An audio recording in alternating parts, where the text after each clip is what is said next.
America के Baltimore शहर में फ्रांसिस स्कॉट की वीज डलने के बाद लापता हुआ 6 महीना श्रमिका को मृत मान लिया गया। समाचार एजेंसी रॉयटर्स की रिपोर्ट के मुताबिक इसके चलते अधिकारियों ने उनका पता लगाने के लिए तलाशी अभियान बुधवार सुबह तक के लिए स्थगित कर दिया गया।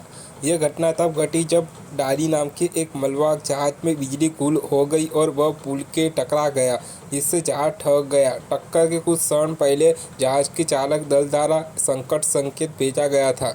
अधिकारियों को पुल पर वाहन यातायात को प्रतिबंधित करने की अनुमति मिल गई। रॉयटर्स ने मैरीलैंड के गवर्नर वेस मूर के हवाले से कहा, कारों का पुल पर पार आने से रोकने में सक्षम होकर ये लोग नायक हैं। उन्होंने कल रात लोगों की जान बचाई है।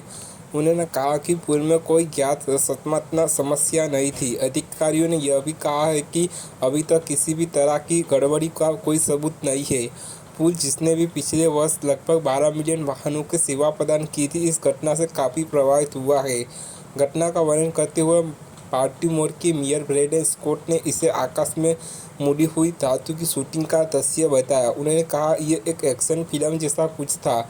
यह कुछ ऐसा था जिसे आपने पहले कभी नहीं देखा होगा। इसके अलावा मालवाहक जहाज पर सवार 2 पायलटों सहित चालक दल के सभी 22 सदस्य भारतीय नागरिक बताए गए हैं और सभी सुरक्षित हैं। चार्टर प्रबंधन इकाई सिनाची मरीना ग्रुप के अनुसार किसी के घायल होने की सूचना नहीं है और कोई प्रदूषण भी नहीं पाया गया है। इस बीच राष्ट्रपति जो बाइडेन ने बाल्टीमोर जाने का इरादा जताया था और आश्वासन दिया है कि संघीय सरकार पुल के पुनर्निर्माण की पूरी लागत वहन करेगी। उन्होंने कहा, मैं अपनी टीम को बंदरगाहों को फिर से खोलने और जितने की जल्दी संभवतः हो सके पुल का पुनर्निर्माण करने के लिए जमीन आसमान का एक करने का निर्देशन दे रहा हूँ।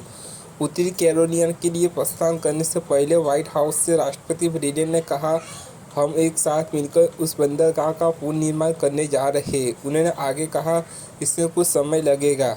टक्कर में शामिल जहाज सिनर्जी मरीना द्वारा संचालित है और इसका स्वामित्व गेट ओशन प्राइवेट लिमिटेड के पास है। दोनों कंपनियों को पहले लापरवाही के आरोपों और अन्य जहाज़ों पर श्रमिक द्वारा लगाई चोटों के कारण कानूनी कार्रवाई का सामना करना पड़ा है।